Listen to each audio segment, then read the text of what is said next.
Hello दोस्तों। Dementia यानी memory loss यानी याददाश्त चले जाने वाली प्रॉब्लम के क्या इंपॉर्टेंट लक्षण होते हैं, आज इस पर बात करेंगे। ज़्यादातर लोग ये बोलेंगे डिमेंशिया मतलब याददाश्त चले जाना, इसमें लक्षण क्या होंगे, याददाश्त चली गई मतलब डिमेंशिया हो गया।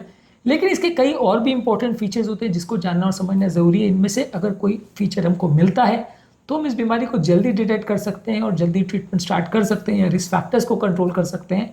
हालांकि ये बीमारी पूरी तरह ट्रीटेबल तो नहीं है, लेकिन एटलीस्ट हम इसमें कुछ मदद पेशेंट की कर सकते हैं। तो आज हम बात करेंगे डिमेंशिया के क्या लक्षण होते हैं।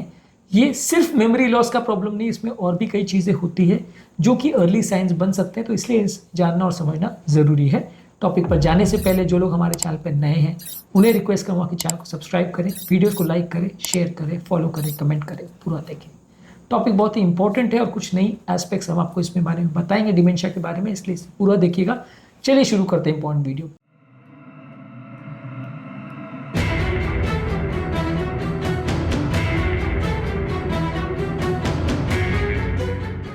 ऑब्वियसली डिमेंशिया का मतलब है मेमोरी लॉस होना, यानी कि व्यक्ति को सबसे कॉमन सिम्टम यही होगा कि वो चीज़ें याद नहीं कर पाएगा। जो भी चीज़ें आप उसको बताओगे, कोई इन्फॉर्मेशन बताओगे, इंपॉर्टेंट डेट्स बताओगे, वो चीज़ों को बार बार पूछेगा, याद नहीं रख पाएगा। उसकी धीरे धीरे करके रीसेंट चीज़ें जो उसके दिमाग में गई थी या उसको कभी कभी जो बताई गई थी वो भूलने लगेगा।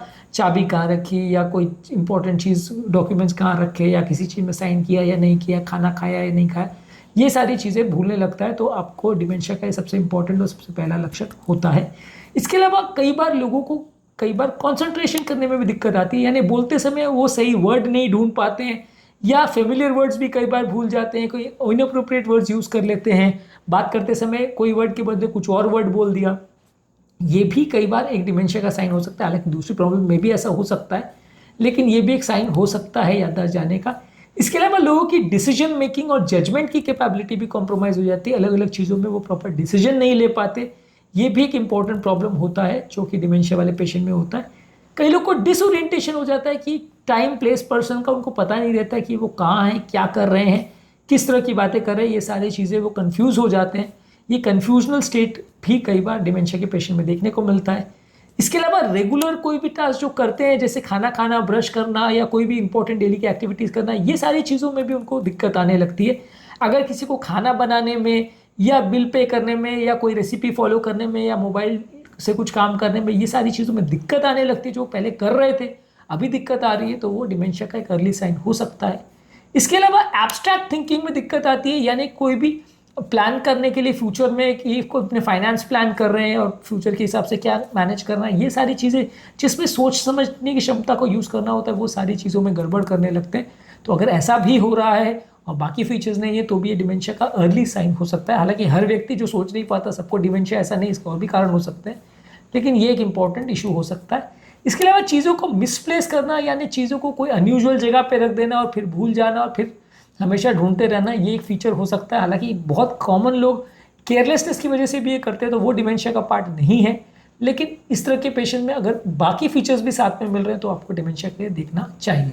इसके अलावा लॉस ऑफ इनिशिएटिव हो जाता है, यानी कोई भी चीज़ों में पार्टिसिपेट करने की कोशिश नहीं करते। जो चीज़ों में पहले इन्वॉल्व होते थे, गाना गाना, बात करना, खाना खाना, लोगों से डिस्कशन करना, सोशल लाइफ में जो चीज़ों में पहले वो इन्वॉल्व होते थे अब नहीं हो पा रहे हैं या नहीं होना चाह रहे हैं, ये भी डिमेंशिया का साइन हो सकता है।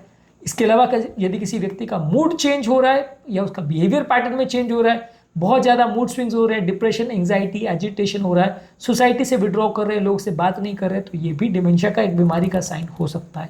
कई बार लोगों को लगता है बहुत चिड़चिड़े हो गए हैं, क्यों वो बात नहीं कर रहे, समझ नहीं रहे, पहचान नहीं रहे या किसी के साथ अच्छी तरह से बिहेव नहीं करते, पहले तो करते थे। तो ये डिमेंशिया की बीमारी का साइन हो सकता है रादर देन सिर्फ उनका मूड चेंज।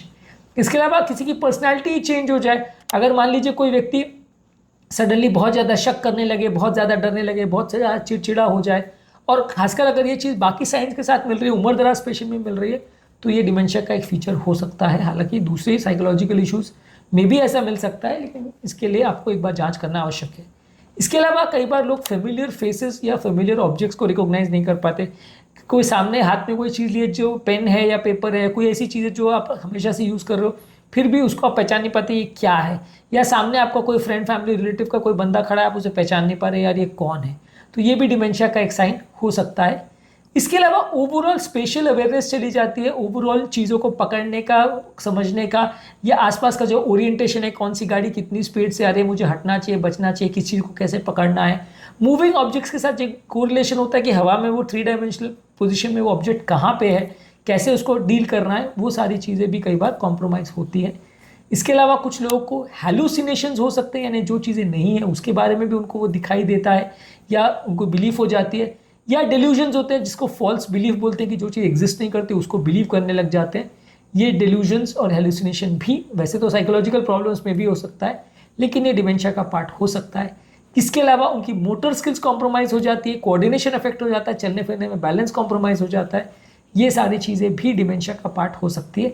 ये सारे ही सिम्टम्स, कोई भी स्पेसिफिक नहीं है कि डिमेंशिया का ही साइन है और डिमेंशिया में ही मिलेगा, ऐसा नहीं है।